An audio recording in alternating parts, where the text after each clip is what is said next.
Dans le petit village de Giverny, où les rues sinueuses et les jardins fleuris évoquaient la douceur de l'enfance, deux amoureux de la vie simple et des plaisirs innocents se promenaient main dans main, sous le soleil d'un après-midi d'été. Il s'agissait de Pierre, un jeune homme aux yeux bleus et aux cheveux dorés, et de Sophie, une jeune femme aux cheveux bruns dorés et aux sourcils esquissés. Ils s'étaient rencontrés quelques semaines plus tôt, dans un petit café où ils avaient partagé un plateau de bonbons colorés et de casquettes en papier. C'était là que Pierre avait découvert Sophie, assise à une petite table, absorbée dans une conversation avec un ami, et il avait été instantanément attiré par son sourire lumineux et ses yeux brillants comme des étoiles. Depuis ce jour, ils avaient passé chaque instant ensemble, explorant les rues étroites du village, les jardins fleuris et les cours d'eau paisibles. Ils s'étaient mis à partager des secrets, à rire de leurs erreurs et à se soutenir mutuellement.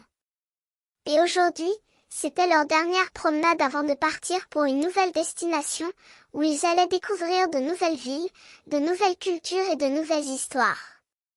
Pierre, qui portait une casquette en cuir marron, jeta un coup d'œil à Sophie, qui portait une casquette en papier rose, et sourit en pensant à l'avenir qui les attendait.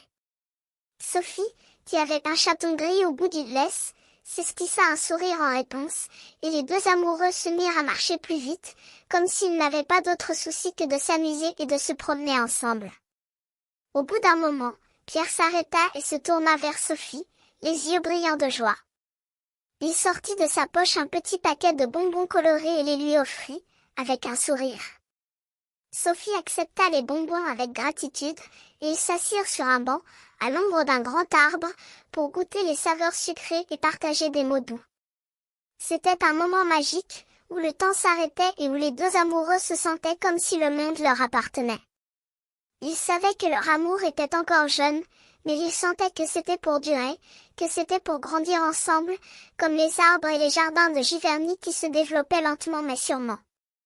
Et lorsque, après avoir goûté les derniers bonbons, ils se levèrent pour continuer leur promenade, ils savaient que ce jour-là, ils avaient partagé quelque chose de spécial, quelque chose qui allait rester avec eux pour toujours.